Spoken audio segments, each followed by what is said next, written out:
विनाशकाले विपरीत बुद्धि, इदम भ्रष्ट उदम भ्रष्ट। बाजेको इतिहास बाबाले मेटेपछि बाबाको इतिहास छोराले मेट्छ। यस्तै भइरहेको छ अहिले काठमाडौँमा पृथ्वी जयन्ती एकता दिवस मनाउने क्रममा। राप्रपा नेपालले यसको लागि चियापानको कार्यक्रमको आयोजना गर्यो। ठुला ठुला नेतादेखि लिएर राजदूतहरू पनि, मन्त्रीहरू पनि, प्रधानमन्त्री पनि पुगे। तर क्याबिनेटबाट राष्ट्रिय एकता दिवसलाई आधिकारिक रूपमा मनाउँदै आएको कुरालाई निरन्तरता दिन भने कुनै नेताहरूको हिम्मत चलेन। तिनै राजाहरूको अगाडि दाम चढाएर प्रधानमन्त्री बन्न पाऊँ भन्ने नेताहरूले पनि चुइक्क बोल्न सकेनन्। यदि हामीले हाम्रो इतिहासहरू यसरी नै मेट्दै जाने हो भने भोलि हाम्रो इतिहासलाई हामी पछिका पुस्ताले नमेट्लान् भन्न कहाँ सकिन्छ र। बनाउनु छ देश आफ्नै गौरवले, न कसैको सामु झुक्नेछौँ, न कसैको सामु फौलाउनेछौँ हातहरू। यो हो प्रवासी नेपालीहरूको राष्ट्रप्रेम कार्यक्रम मिसन बिल्ड नेपाल। भूकम्प गएको 10 महिना बितिसक्यो। नेपाल सरकारले 21 अरब रुपियाँ यसमा खर्च गरेको छ। तर कतिले राहतको नाममा पाउने 15,000 पनि पाएका छैन भने कतिले 15,000 मात्रै पाएका छन्।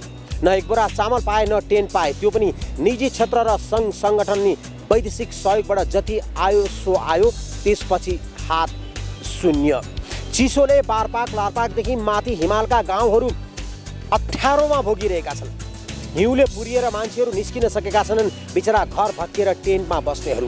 तर नेपाल सरकार भने काठमाडौँमा बसेर जोक सुनाइरहेको छ। काठमाडौँवासीहरूलाई घर घरमा ग्यासको पाइप फिट गरिदिन्छु भनेर। आफ्नै 55 किलोमिटर पर रहेको मेलम्चीको पानी 45 सालदेखि काठमाडौँवासीले आश गरेको गरेछन्, अहिलेसम्म यहाँ आइपुग्न सकेको छैन भने रसिया र मिडल इस्टमा उत्पादन हुने ग्यास पाइपलाई काठमाडौँमा कसरी जोड्लान्? यो कति अजीब लाग्दो जोक गरेका हुन् प्रधानमन्त्रीले। देशको प्रमुख निकायमा बसेका प्रमुख कार्यकारिणी व्यक्ति नै यदि गैर जिम्मेवारीपूर्वक प्रस्तुत हुन्छन् भने साधारण जनताबाट हामी के अपेक्षा गर्ने? यही हो, न नेपालमा राष्ट्रिय एकता दिवसको महत्त्व राखिन्छ, न राष्ट्रियताको महत्त्व राखिन्छ, न राष्ट्रकै महत्त्व राखिन्छ। पावरमा पुग्ने बाहेक अरू कुनै पनि उद्देश्य छैन राजनीतिक पार्टीका नेताहरूको भने जनताहरू आजको छाप चढे भोलि केही पनि नपर्ने जस्तो गरेर मौन बस्छन्। अनि पार्टीले आह्वान गरेको आन्दोलन हडतालमा तोडफोड गर्न सबभन्दा पहिले पुग्छन्। तर राष्ट्रको कुरामा अगाडि बोल्न कोही नेपाली अगाडि सर्दैनन्। यही हो विडम्बना। हामी आजभन्दा हजारौँ वर्ष अगाडि विकसित भएर पनि आज 21औं शताब्दीमा सबैभन्दा गरिब कङ्गाल देशको रूपमा दुनियाँको सामु चिनिरहेका छौँ। अरूको लागि ज्यान दिने, आफ्नो लागि माखो मार्न नसक्ने हामीले पदवी पाएका छौँ। यस विषयमा हामी कुराकानी फेरि पनि गर्ने नै छौँ। तर यतिखेर म तपाईँहरूलाई लैजानेछु सिन्धुपाल्चोकको एउटा मिजार गाउँमा, जहाँ घर भत्किएकाहरूले मात्र 15,000 पाए भने अहिले त्यहाँको अवस्था यति नाजुक छ कि कुपोषणले गर्दाखेरि सबैको हड्डी र छाला देखिन्छ भने बच्चा बच्ची र बुढाबुढीहरू सबै बिरामी छन्। त्यसैलाई मध्यनजर गर्दै जापानमा बस्ने गैरावासी नेपालीहरू र काठमाडौँमा सक्रिय रहेको आत्मनिर्भर केन्द्रले संयुक्त रूपमा खानेकुरा, लत्ता, कपडा र औषधि वितरण गरेको यो रिपोर्टतिर। यो सिन्धुपाल्चोकको मेलम्ची नगरपालिका वडा नम्बर 10 फटकशिला कोठेकको मिजार बस्ती हो। यहाँ 26 घर दलित समुदायका मिजार परिवारको बसाइ छ। भूकम्पमा परि यस बस्तीका अधिकांश घरहरू ध्वस्त भए। भूकम्प गएको करिब 10 महिना हुन लाग्दा पनि सरकारी तौरबाट 15,000 रुपियाँ बाहेक अरू केही पाएका छैनन् उनीहरूले। कुनै राहत र सहयोग नपुगेको यस बस्तीमा जापानमा बस्ने समाजसेवी जस्मिन श्रेष्ठ, भूषण श्रेष्ठ, त्यस्तै काठमाडौँका जयराम श्रेष्ठ, अनुसुइया श्रेष्ठ र आत्मनिर्भर केन्द्रको संयुक्त सहयोगमा अत्यावश्यक सामान वितरण गरियो। जाडोमा कठाङ्ग्रिएर पुराना पाल परेका जस्ताको छाना र पानीको चिस्यानमा उनीहरू रात बिताउन बाध्य थिए। उनीहरूसँग जाडोमा लगाउने लुगा समेत छैन। जस्ताको घरभित्रै आगो ताप्न स्याउला बाल्दा धुवाको मुस्लोले बाल बालिका तथा वृद्धहरूको छाती खराब छ। लगातार खोकीको कारण दम खोकीले सिकिस्त छन्। यस बस्तीमा 79% छाती र मुटुका बिरामी रहेका छन्। उनीहरूलाई न्यानो कपडा, जुत्ता, मोजा, कम्बल, सेनिटरी किट, विभिन्न सरसफाइका सामान, ब्रस, मञ्जन, पोसिलो सुपर फ्लावर, गेडागुडी, चिनी, चिउरा तथा अत्यावश्यक सामानहरू वितरण गर्न समाजसेवीहरूको टोली त्यहाँ पुगेको हो। यस बस्तीमा सरकारको उपस्थिति कहीँ पनि नदेखिएको टोलीमा सहभागी उत्तम कुमार वज्राचार्यले जानकारी दिनुभयो। यो गाउँको कुरा भन्दाखेरि है, यहाँ चाहिँ अलिकति चाहिँ यो हामी राजनीतिक भाषण र नियम नीतिमा चाहिँ हाम्रो यो के तल्लो जातकोलाई चाहिँ यो प्रोत्साहन दिनुपर्छ र उनीहरूलाई विभिन्न आरक्षण राखेको सुनेको छौँ र त्यो आरक्षण पनि एउटा दुईवटा टाठे बाठेले बाहेक अरूले भेटेको छैन। यो गाउँको स्थिति हेर्दाखेरि त यहाँ दलितहरू यति पीडामा छन् कि उहाँहरूले चाहिँ एउटा आफ्नो तहरा पनि राम्रोसँग बनाउन नसक्ने स्थितिमा छ र यो हेर्दाखेरि यो सबै यो सहरमा बसेर भाषण दिने नारा दिने मात्र देखिरहेका छौँ। वास्तविक जनताले केही पनि सरकारको तर्फबाट केही पनि सुख सुविधा जनताको नाताले जे पाउनु पर्ने हो कसैले केही पनि पाएको छैन। त्यस्तै टोलीले स्वास्थ्य सरसफाई, वातावरण सरसफाई, व्यक्तिगत सरसफाई, पोषण तथा महिला स्वास्थ्य सम्बन्धी सचेतनाबारे जानकारी दिए। भौगोलिक विकटता, यातायातको असुविधा, अशिक्षा, निम्न आर्थिक अवस्था लगायतका विभिन्न समस्याबाट ग्रसित छन् यस बस्तीका मानिसहरू। लामो समयदेखि शरीरमा भएको रोग र स्वास्थ्य अवस्थाबारे बेखबर रहेको यस बस्तीमा निःशुल्क स्वास्थ्य शिविर र निःशुल्क औषधि वितरण गरियो। धेरैजसो बालबालिका र वृद्ध वृद्धामा चिसोको कारण खोकी, निमोनिया र भौगोलिक विकटताका कारण उकाली ओह्राली धेरै गर्नुपर्ने भएकाले विभिन्न रोग देखा परेका छन्। यस बस्तीमा पानीको पनि निकै समस्या छ। पुनर्निर्माणको अत्यावश्यक रहेको यस दलित बस्तीमा अहिलेसम्म 3 जनाले मात्रै एसएलसी पास गरेका छन्। खानेपानीको मूलहरू सुकेकोले पानीको पनि निकै समस्या छ। न्यानो राहत पनि पाएका छैनन्। न्यानो राहत पाउने आशामा उनीहरू रहे पनि कहिले पाउने हो भन्ने चिन्तामा छन्। अशिक्षित उनीहरूका लागि बोलिदिने पनि कोही छैनन्। सरकारले उनीहरूमाथि अन्याय गरेको बताउँछन्। भूकम्पपछि उनीहरूले जस्ता पनि नपाएको गुनासो गर्छन्। भूकम्पपछि विभिन्न दाताले दिएको पाल तथा जस्ता पाताले पनि चिसो ठेक्न सकेका छैनन्।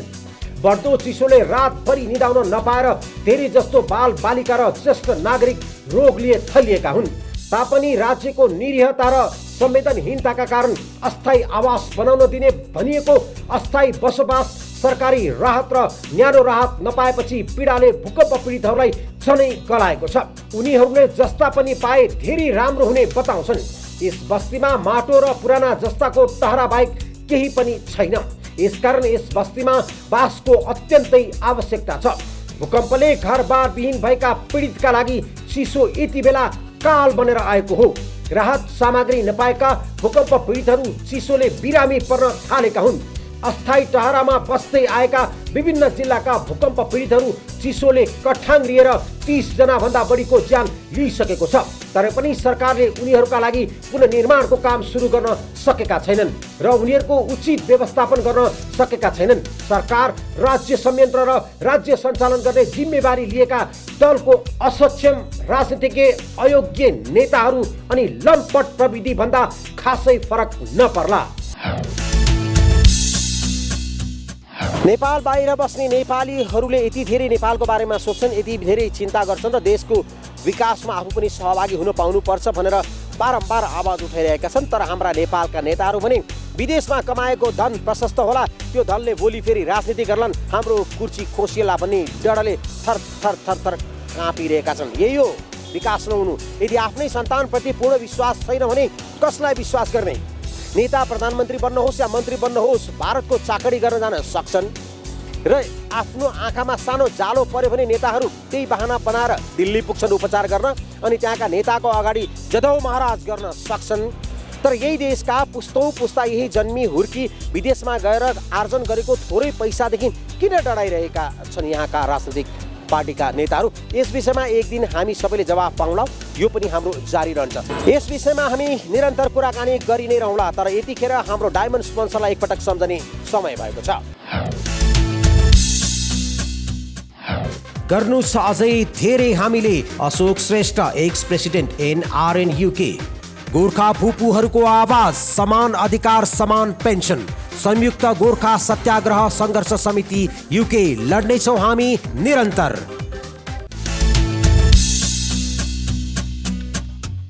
यो डायमन्ड स्पोन्सरलाई सम्झिसकेपछि यहाँलाई फेरि पनि स्वागत गर्न चाहन्छौँ। यतिखेर हामी छौँ कार्यक्रम मिसन बिल्ड नेपालमा र म उभिरहेको छु सिंहदरबारको अगाडि।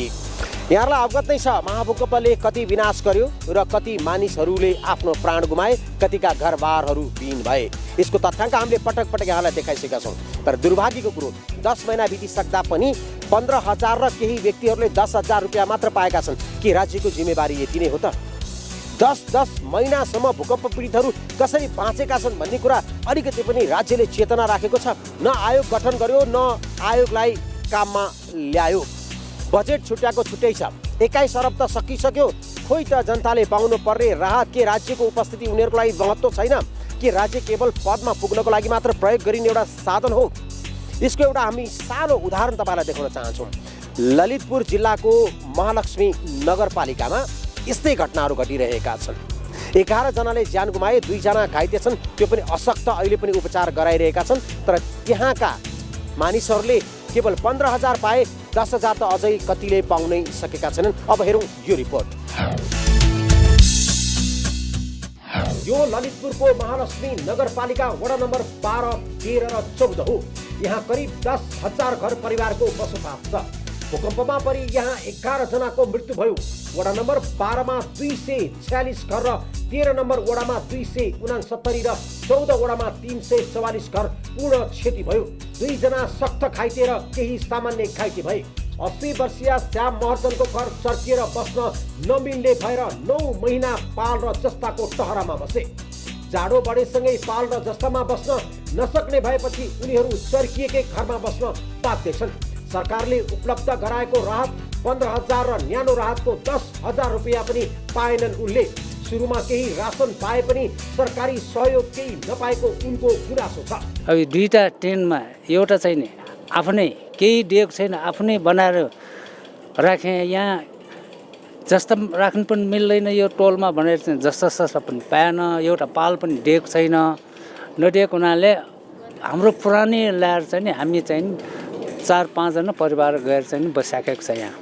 अब अहिले भर्खर यो 1 महिना भएको छैन, साह्रै नै जाडो भएर बस्नु नसकेर चाहिँ घरमा बसेँ। घरमा बसेका छ। अहिले परिवारहरू सबै यहाँ म मात्रै होइन, 2-3 जनाको परिवार मिलेर चाहिँ हामी बसेका। हामीलाई चाहिँ केही पनि पाएको छैन। हामीलाई चाहिँ नि रासनतिर पनि पाएको छैन भन्ने नहुने होइन। जङ्गु गरेको भनेकोलाई चाहिँ नि एकपल्ट यहाँ चाहिँ नि दिएको छ। त्यो एकपल्ट लिएको छ।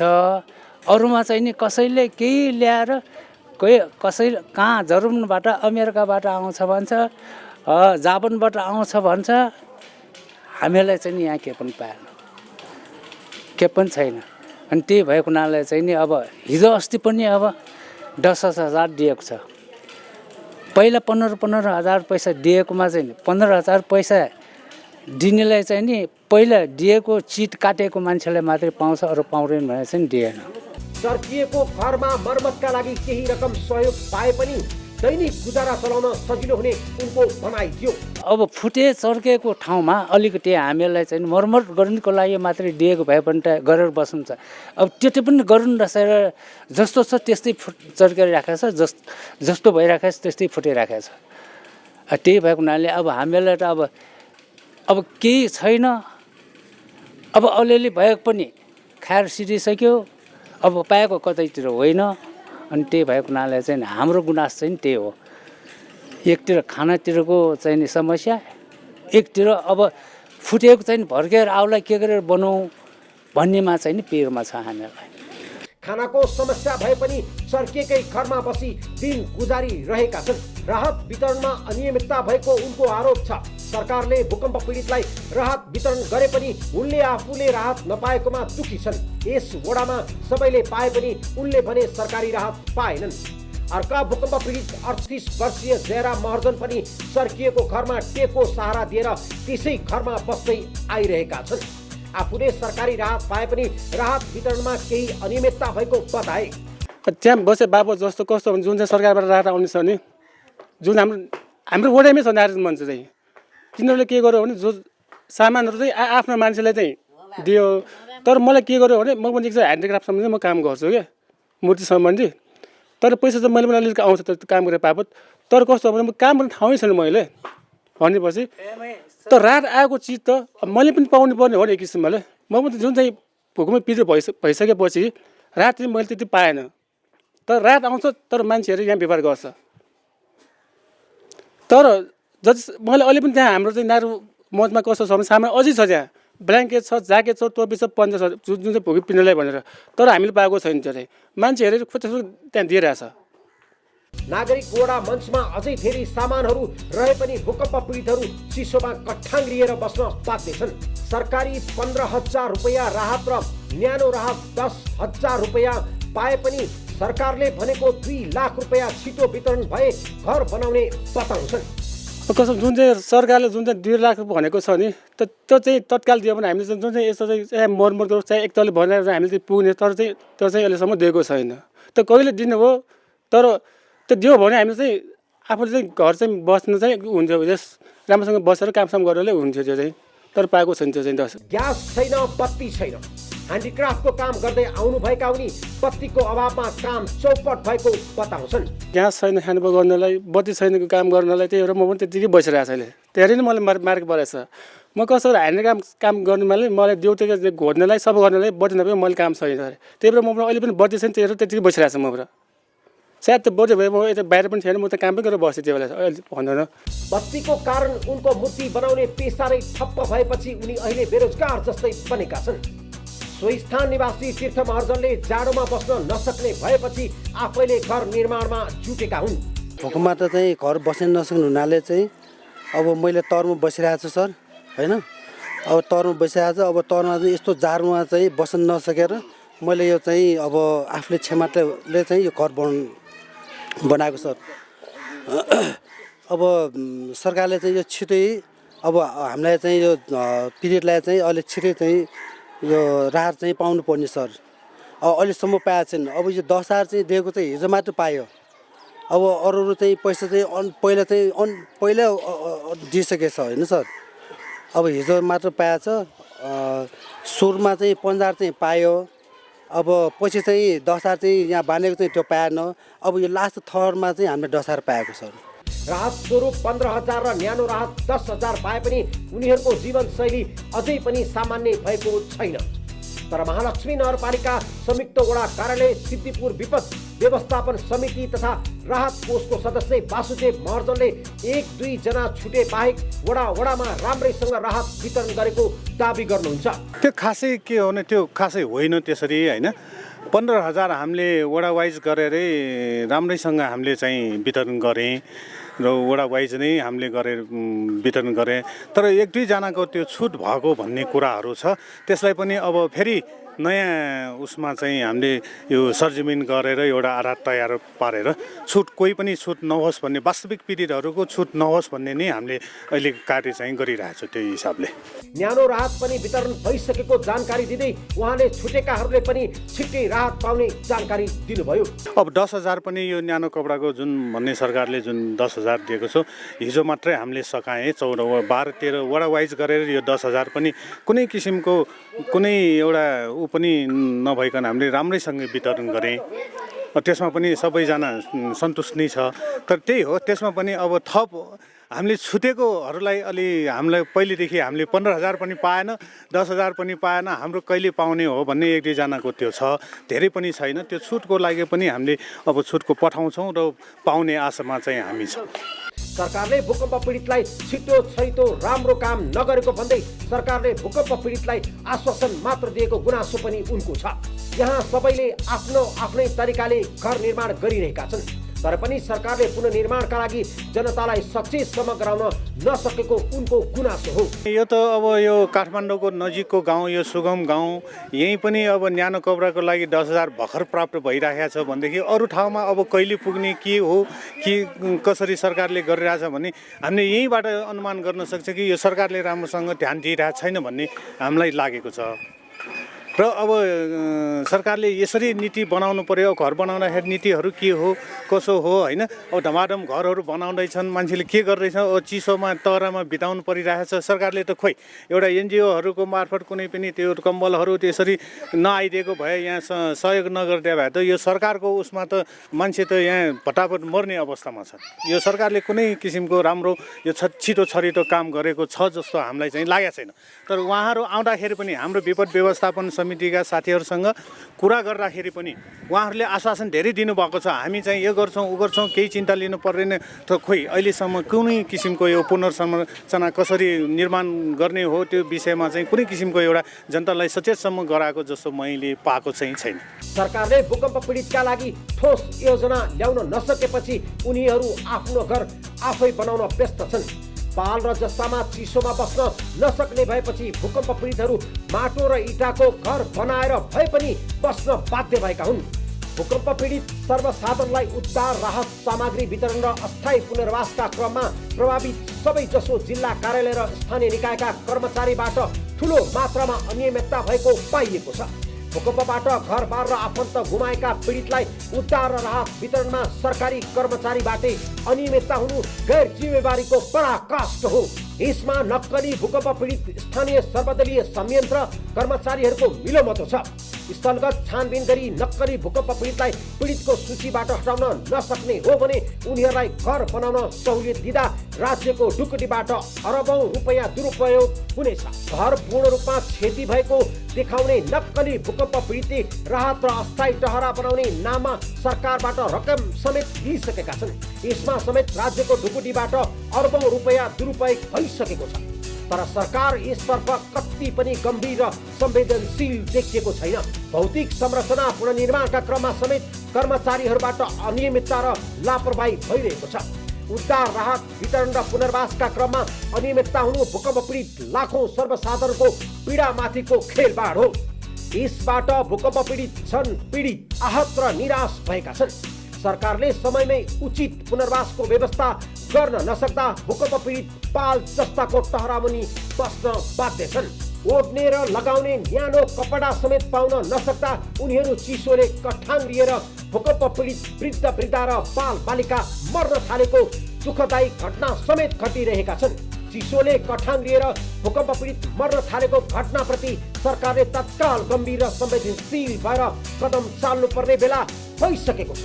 तत्काल उनीहरूलाई न्यानो कपडा वितरण गर्न मात्र होइन, घर बार गुमाएका पीडितलाई स्थायी घर बनाउनका लागि सरकारले अनुदान र ऋण सहयोग दिन अब ढिलाइ गर्नुहुन्न। उद्धार राहत अस्थायी पुनर्वासका क्रममा कर्मचारीहरूबाट अनियमितता भएको यथार्थलाई आत्मसात गरी सरकारले भूकम्प पीडितका लागि अनुदान र ऋण सहायता वितरणमा त्यस्तो अवस्था नदोहोरिने सुनिश्चितता देखाउनु जरुरी छ। जति कुरा गरे पनि, जति गाली गरे पनि, जति गुनासो गरे पनि हाम्रो देशको सरकारको न कान खुल्यो, न आँखा खुल्यो, न बुद्धि खुल्यो। चियापानमा लाखौं रुपियाँ खर्च गर्छन् अनि उद्घाटनमा समय खर्च गर्छन्, तर भूकम्प पीडितलाई अब के गर्ने भन्ने बारेमा अझैसम्म अन्यल छ। त्यो मुख्य अन्यल हो कमिसनको कुरा। कसले ठेक्कामा पाउने, कसले टेन्डर बनाउने, तपाईँ हामीले देखिरहेका छौँ। बस कसले कति रकम हात पार्ने भन्ने नै सबैभन्दा बढी खिचातानी भएको विषय हो। यस विषयमा हामी फेरि पनि कुराकानी गरौँला, तर यतिखेर फेरि पालो भएको छ एकपटक हाम्रो गोल्डन स्पोन्सरलाई सम्झने। Your building counts. YBC Cleaning Service Aldershot. The gorgeous traditional Indian dish, Everest Lounge. Fine Indian food, Holy Cow. The real taste of India. Nepali Khana, Nepali Gaurav. Monty's Nepalese Cuisine, West Ealing, London. तमु संस्कृति, तमु परम्परा, गर्व गर्छौं हामी तमुदी UK. हामी गर्व गर्छौं हाम्रो कला, हाम्रो संस्कृति, तामाङ समाज UK. Home to authentic Nepalese and Indian cuisine, the momo house Alperton. बहादुरहरूको बहादुरी, गोर्खा सेक्युरिटी सर्भिसेस। हामीलाई माया छ हाम्रो गाउँको, तेह्रथुम समाज UK. Powering your needs, G energy, आफ्नै भाषामा सेवा लियो। पहिलो पटक बेलायतमा नेपालीबाट सञ्चालित ग्यास र बिजुलीको लागि कम्प्लिट लिगल सोल्युसन, स्याम सोलिसिटर।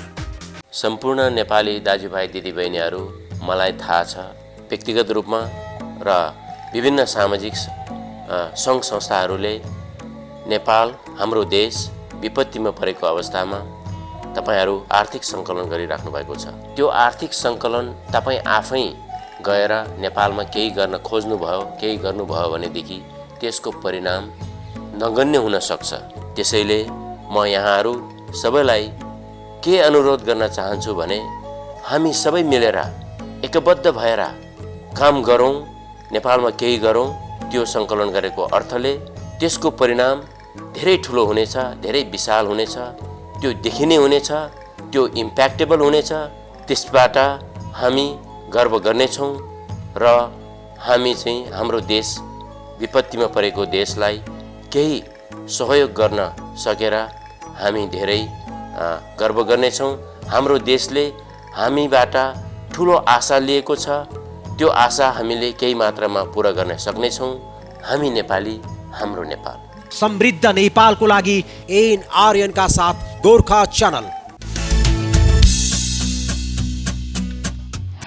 यहाँहरू हेरिरहनु भएको छ कार्यक्रम मिसन बिल्ड नेपाल। हामी छौँ यतिखेर पनि भूकम्पले थलथलिएको नेपालकै रिपोर्टिङको बारेमा। यो कार्यक्रम अझै पनि निरन्तर जारी छ। म एउटा अचम्मको कुरा सुनाउन चाहन्छु। करिब काठमाडौँबाट 35देखि 55 किलोमिटर पर रहेको मेलम्चीको खाने पानी अहिले 2046 सालदेखि काठमाडौँका वासीहरू कहिले आउला भनेर पर्खिरहेको छ भने रसिया र मिडल इस्टमा उत्पादन हुने ग्यास पाइपबाट काठमाडौँको घर घरमा कहिले पुग्छ, कसरी पुग्छ? अथाह जलस्रोतको धनी देश लोड सेडिङको मारमा छ। 18 घण्टा लोड सेडिङ छ। कल कारखाना, साना पसलदेखि लिएर हरेक व्यवसाय मात्र होइन, स्कुल, कलेज र घरमा खाना खाने शुद्ध वातावरण छैन। नाकाबन्दीको अर्को चोट छ। यस्तो बेलामा देशको मुख्य कार्यकारिणी पदमा रहेका प्रधानमन्त्रीले यसरी जोक गरिदिँदा हामी के कल्पना गर्न सक्छौँ कि हाम्रा देशका नेताहरू कति जिम्मेवार रहेछन् त हामी प्रति? आफैलाई लाज लाग्ने विषय, बच्चाले ठट्टा गर्दा पनि बोल्न नसक्ने आँट नगर्ने विषय प्रधानमन्त्री जस्तो गरिमामय पदमा बसेका व्यक्तिले भनिदिनु नेपाल कति पङ्गु राजनीतिको घेराभित्र रहेछ भन्ने कुरा हामीले बुझि नै सकेका छौँ। अबको यो रिपोर्ट उनैको यो जोकसँग सम्बन्धित। 2072 असोज 24 गते संसदबाट केपी शर्मा ओली प्रधानमन्त्री चयन भइरहँदा मधेस आन्दोलन भएको 2 महिना पुगेको थियो। नाकाबन्दी पनि जारी नै थियो। दैनिक जीवनसँग जोडिएका इन्धन, खाद्यान्न लगायत अभावले सर्वसाधारण आक्रान्त बनेका थिए। ओलीले सरकारको नेतृत्व लिएको 3 महिना पुरा भएको छ, तर स्थिति झन जटिल बन्दै सर्वसाधारणको जीवन कष्टकर बनेको छ। सधैँ उखान टुक्का भनेर चर्चित प्रधानमन्त्री ओलीको बोली सुन्दा यहाँ सिंहदरबार पुग्न साथ समस्या सल्टाइहाल्ने धेरैको अपेक्षा थियो, तर उनको बोली त झन बढ्दै गयो। उनले केही गर्छन् भन्ने सर्वसाधारणको आश घट्दै गयो। प्रधानमन्त्रीको शपथ गर्दै उनले पहिलो निर्णय 2 वर्षभित्र ट्विन उन्मूलन गर्ने घोषणा गरे। प्रधानमन्त्री ओलीले यसबीच धेरै महत्त्वाकांक्षी भाषणहरू गरे, तर त्यस अनुसारका काम सुरुवात नहुँदा र परिणाम नदेखिँदा सरकारप्रति गुनासो बढ्दै गएको छ। सरकारले कुनै पनि परिणाम दिन सकेको छैन। प्रधानमन्त्री र मन्त्रीहरू भाषण गर्नतिर मात्र लागेको देखिन्छ। आफ्नो हात जगन्नाथ भन्नेलाई चरितार्थ गर्दै प्रधानमन्त्री ओली देश आर्थिक रूपमा टाट पल्टिँदै गएको अवस्थामा जम्बो मन्त्री परिषद निर्माण, जथाभावी सहायता वितरण, पूर्व विशिष्टहरूलाई सुविधा प्रदान जस्ता निर्णयको कडा आलोचना भइरहेको छ। राज्यको कोष लुटको धन फुफुको श्राद्ध भइरहेको छ। धेरै दललाई समेटेर सरकार बनाएका ओलीले भागबण्डा पुर्याउन 40 सदस्यीय मन्त्री परिषद बनाए, 4वटा मन्त्रालय फुटाए, इतिहासमै पहिलो पटक 6 जना उप प्रधानमन्त्री बनाए। 1 सिट भएका दललाई पनि मन्त्री बाँडेर ओलीले विगतका शेरबहादुर देउवा र डाक्टर बाबुराम भट्टराई सरकारको बाटो नै पछ्याए। राज्य कोषमा झन्डै 6 अर्ब बराबरको भार थप्ने गरी भएको मन्त्रालय फुटाउने निर्णयलाई प्रधानमन्त्री ओलीले सामान्य रूपमै लिएका छन्, तर पनि प्रधानमन्त्री ओली एउटा मन्त्रीका अगाडि उप प्रधानमन्त्रीको पगडी गुथाइदिएको मात्र छन्। देशमा 1 वर्षभित्र लोड सेडिङ अन्त्य गर्ने घोषणा गरेका प्रधानमन्त्री ओलीले लोड सेडिङ बढेर बत्ती नै नआई जनता अप्ठ्यारोमा बस्न बाध्य छन्। ग्यास, दाउरा, पानीको अभावमा जनता भोकै छन्। तर यस्तो जटिल परिस्थितिमा प्रधानमन्त्री केपी शर्मा ओलीले अब ग्यासको पाइपलाइन नै घर घरमा पुर्याइदिने घोषणा गरेका छन्। ग्यासको सिलिन्डर काँधमा मोटरसाइकलमा बोकेर हिँड्नु पर्दैन, सिलिन्डर युग नै समाप्त पार्ने भन्दै घर घरमा चुलामा ग्यासको पाइप जोडिदिनेछु। तपाईहरूले पिटिक्क गर्ने बित्तिकै तपाईँको ग्यास बल्नेछ। त्यसपछि ग्यासको बुलेट आयो कि आएन, सिलिन्डर पाए कि पाएन, यो सब झमेलाबाट जनताले मुक्ति पाउनेछन्। उनले यसरी बताए। ग्यासका सिलिन्डर काँधमा बोकेर, केमा बोकेर, मोटरसाइकलमा बोकेर, साइकलमा बोकेर कुद्नु पर्दैन। सिलिन्डरको फेज समाप्त गरिदिन्छु। घर घरमा चुलामा पाइप पुर्याइदिन्छु।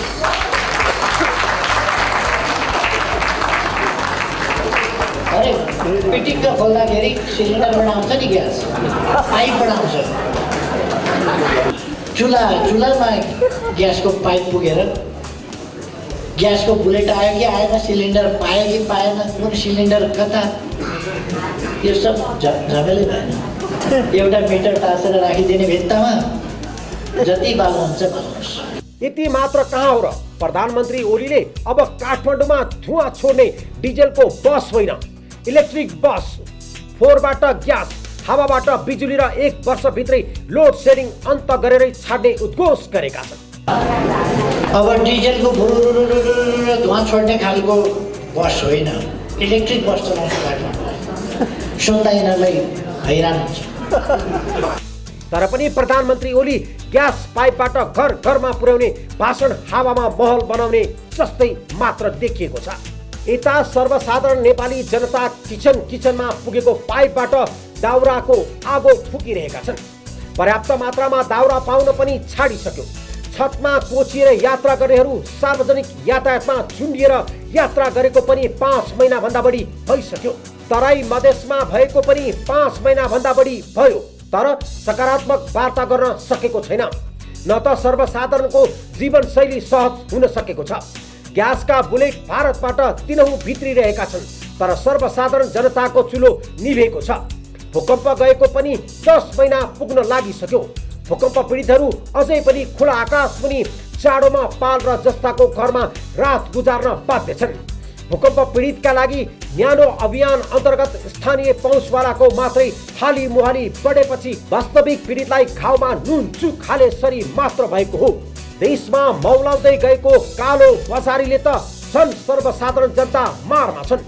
तर प्रधानमन्त्री ओलीको यस्तो पट्यार लाग्दो भाषण अहिले कति सान्दर्भिक छ भन्ने जनताले राम्रैसँग बुझेका होलान्। सरकारले भूकम्प पीडितका लागि 21 अरब रुपैयाँ खर्च गरिसकेको छ, तर पीडितको अवस्था जिउका तिउ छ। मधेस आन्दोलन, नाकाबन्दी, कालोबजारी, भ्रष्टाचारी, दण्डहीनता जस्ता कार्यलाई राज्यले नै प्रश्रय दिइरहेको जनताले महसुस गर्न थालेका छन्। जुन जोगी आए पनि कानै चिरेको भन्ने उक्तिलाई प्रधानमन्त्री ओलीको बगम फुसे भाषणले थिलथिलाएका नेपाली जनतामाथि ठुलो पहाड खसेको जस्तै भएको छ। प्रधानमन्त्री ओलीले घर घरमा ग्यासको पाइप पुर्याउने भाषण गरेपछि अहिले सामाजिक सञ्जालमा त्यसको मजाक उडाउनेको क्रम तीव्र रूपमा जारी छ। ग्यासको अभावमा दाउरा बालेर खाना पकाइरहेका सर्वसाधारण नेपाली जनतालाई प्रधानमन्त्री ओलीको भाषण एउटा पट्यार लाग्दो उटपटाङ जस्तो छ। सर्वसाधारण नेपाली जनतालाई खाने पानी, बिजुली दिन नसक्ने सरकारले खाना पकाउने ग्यासले घरमा पुर्याउँछु भन्ने कसले पत्याउन सक्छ? काठमाडौँबाट करिब 35 किलोमिटर बगिरहेको मेलम्ची खाने पानी 2045 सालदेखि काठमाडौँ आउने प्रतीक्षामा छ। आफ्नै देशको आफ्नै धरतीमा आफ्नै हातमा भएको पानी त यतिका वर्षसम्म काठमाडौँ ल्याउन सक्दैनन् हाम्रा नेता प्रधानमन्त्रीहरू भने। मिडल इस्ट र रसियामा उत्पादन हुने ग्यास काठमाडौँको घर घरमा फिट गरिदिन्छु भन्दा यदि यो ठट्टा वा जोक नभए के हुन सक्छ?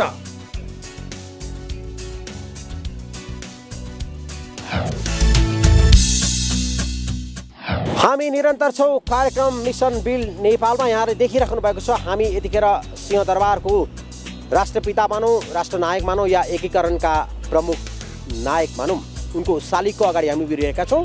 तर नेपालमा अन्यल छ, यस विषयमा कुनै अरू श्रृङ्खलामा हामी कुराकानी गरौँला। यतिखेर म फेरि एकपटक तपाईँहरूसँग माफी माग्न चाहन्छु र हाम्रा सिल्भर स्पोन्सरलाई एकपटक धन्यवाद दिन चाहन्छु। नेपाली गर्व Gorkha palace Nepali restaurant, simple secure money transfer Everest money transfer UK, हाम्रो भाषा हाम्रो संस्कृति तमु समाज युके, साउना क्याफे एन्ड रेस्टुरेन्ट फोक्सटन, गर्छौँ हामी सबैको सेवा, सेवा नै हाम्रो लक्ष्य, नर्सिङ एसोसिएसन युके, माया छ मेरो राष्ट्रको रोशन सापकोटा, अब बनाउनु छ देश आफ्नै पौरखले, गेम गुरुङ उपाध्यक्ष तमुदी युके, हाम्रो संस्कृति हाम्रो गौरव Kirat Yakthum Chumlung south west London शाखा, हामी हो एक हाम्रो एकता हेलिङटन गोर्खा नेप्लिज कम्युनिटी, रहन्छ निरन्तर देशको माया Mahendra Kadel president NRN UK, real dream education consultancy service London UK, Nepali खाना नेपाली स्वाद आफ्नैपन आफ्नै खाना एभरेस्ट क्यास एन्ड क्यारी हामसार, नाचौँ गाउँ रमाउँ निर्माया रोदिगर Aldershot UK, a true sense and delight of Nepalese culture and tradition Gorkha event planner UK, नेपालीहरूको पहिलो सङ्गठन एटी एसोसिएसन युके, नमस्ते ट्राभल एन्ड टुर्स सधैँ विश्वासको प्रतीक, हामी गर्छौँ गरिरहन्छौँ हामीलाई माया छ, चार भन्जाङ तमु समाज युके, सधैँ राम्रो दरभावका लागि Gorkha agency limited plum state UK, आफ्नोपन आफ्नै स्वाद गोर्खा सेफ न्युबरी, तपाईँको हिसाब किताब हाम्रो जिम्मेवारी Asmita and associates, charter certified accountants GNS associates, हाम्रो कपिल वस्तु हाम्रो गौरव कपिल वस्तु समाज UK, love animals eat vegetables Chris food.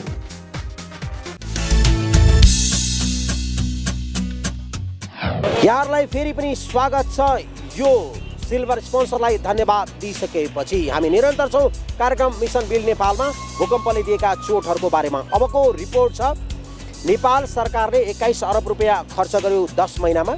त्यो रकम कहाँबाट कहिले कसरी कसले दिए, प्रधानमन्त्री राहत कोषदेखि लिएर हरेक अपडेट यो रिपोर्टमा। भूकम्प गएको पनि 10 महिना हुन लागेको छ। सरकारले सहयोगी व्यक्ति संस्था तथा निकाय र राज्य ढुकुटीबाट हालसम्म भूकम्प पीडितको राहत र उद्धारमा मात्रै 21 अरब रुपियाँ खर्चिएको छ। 21 अरब 66 करोड रुपियाँ राहत र उद्धारका लागि निकासा भइसकेको प्रधानमन्त्री दैविक प्रकोप उद्धार कोषले जनाएको हो। कोषले गृह मन्त्रालयलाई 11 पटकमा उक्त रकम निकासा दिएको हो। पछिल्लो समय 6 अर्ब 2 करोड 56 लाख रुपियाँ न्यानो कपडा खरिदका लागि निकासा गरियो। उक्त रकम जिल्ला प्रशासन कार्यालय मार्फत भूकम्पबाट पूर्ण रूपमा घर क्षति भएका परिवारलाई 10,000 रुपियाँको दरले वितरण गरिएको हो। न्यानो रकम बाहेक गृह मन्त्रालयले भूकम्प प्रारम्भिक राहत तथा उद्धारको नाममा खर्च गरेको छ। खर्च भएको 7 अरब रुपियाँ विभिन्न सङ्घ संस्था तथा दातृ निकायहरूबाट सङ्कलन गरिएको थियो। हालसम्म कोषमा रकम जम्मा गर्ने व्यक्ति तथा निकायको संस्था भने 1248 पुगेको छ। कोषमा 1 करोड रुपियाँ भन्दा बढी रकम बुझाउने व्यक्ति तथा सङ्घ संस्था 105 वटा छन्। विदेशी व्यक्ति तथा निकायको संस्था भने 436 छ। उनीहरूले 5 अरब 80 करोड रुपियाँ कोषमा जम्मा गरेको कोषको तथ्याङ्कमा उल्लेख छ। कोषमा सबैभन्दा बढी हङकङ सरकारबाट 66 करोड 20 लाख रुपियाँ जम्मा गरिएको थियो। त्यसपछि नेपाल सरकारका कर्मचारीले 37 करोड 37 लाख, त्यस्तै शिक्षकबाट 32 करोड 98 लाख र एसियाली विकास बैंकले 30 करोड 60 लाख रुपियाँ कोषमा रकम जम्मा गरेको थियो। सहयोगी व्यक्ति तथा निकाय र अर्थ मन्त्रालयबाट निकास लिई कोषले एक मुष्ट रकम एकद्वार रूपमा गृह मन्त्रालयलाई निकासा दिने गरेको छ। अन्य सरकारी निकाय तथा मन्त्रालयहरूलाई कोषबाट लिएको रकम गृहले निकासा दिई खर्च गर्ने गरिएको छ। बढी मात्रामा जिल्ला प्रशासन कार्यालयबाट राहत र उद्धारका कामका लागि खर्च भइरहेको हो। हालसम्म राज्य ढुकुटी मार्फत खर्च भएको रकम 15 अर्ब 52 करोड 56 लाख रुपियाँ हो। अब कोषमा 1 अर्ब 33 करोड 40 लाख रुपियाँ बाँकी छ। गत वैशाख 12 गते गएको भूकम्प अघि यो कोषमा 52 करोड रुपियाँ मात्र मौजात थियो। खर्च भएको रकम सरकारले भूकम्पमा परि ज्यान गुमाएका परिवारलाई क्रिया खर्च, क्षतिपूर्ति र पूर्ण रूपमा घर क्षति भएका परिवारलाई आर्थिक सहायता दिएको हो। साथै भूकम्पबाट क्षति पुगेपछि त्रिपाल, खाद्यान्न, औषधि लगायत अत्यावश्यक शीर्षकमा पनि खर्च भएको सरकारले जनाएको छ। सरकारले अस्थायी बसोबासका लागि 15,000 क्रिया खर्च, 40,000 र मृतकका परिवारलाई 1 लाख रुपियाँ नगद नै वितरण गरिसकेको हो। न्यानो राहत अन्तर्गत 10,000 रुपियाँ वितरण भएको छ। कोष बाहेक सरकारले सम्बन्धित मन्त्रालयहरू मार्फत भूकम्पको पुनर्निर्माणमा 17 अरब रुपैयाँ खर्च गरिरहेको छ। साथै पुनर्निर्माण प्राधिकरण गठन भएसम्म योजना आयोगबाट काम सुरु गर्ने पनि सरकारले निर्णय गरेकोले केही मन्त्रालयहरू मार्फत अन्य काम समेत अघि बढेका छन्। उक्त खर्चको एकीकृत तथ्याङ्क भने सरकारी निकायसँग छैन। पुनर्निर्माण प्राधिकरण ऐन र प्राधिकरणका लागि प्रमुख कार्यकारिणी अधिकृत नियुक्त भइसकेकाले अबको काम सोही संरचनाबाट हुने सरकारले जनाएको छ। यसैबीच राष्ट्रिय पुनर्निर्माण प्राधिकरणले भूकम्पबाट क्षतिग्रस्त संरचनाको पुनर्निर्माणका लागि 15 दिने राष्ट्रिय पुनर्निर्माण महाअभियान सञ्चालन गर्ने भएको हो। गएको माघ 2 गतेदेखि सुरु भएको महाअभियान भूकम्प गएकै दिन वैशाख 12 गतेसम्म चल्नेछ। भूकम्पले पुर्याएको क्षतिको पुनर्निर्माण लगायतका काम गर्न सरकारले पुनर्निर्माण प्राधिकरण गठन गरेको हो। यही पुस 10 गते बसेको मन्त्री परिषद बैठकले प्राधिकरणको प्रमुख कार्यकारी अधिकृत CEO सुशील गेवालीलाई नियुक्त गरेको छ।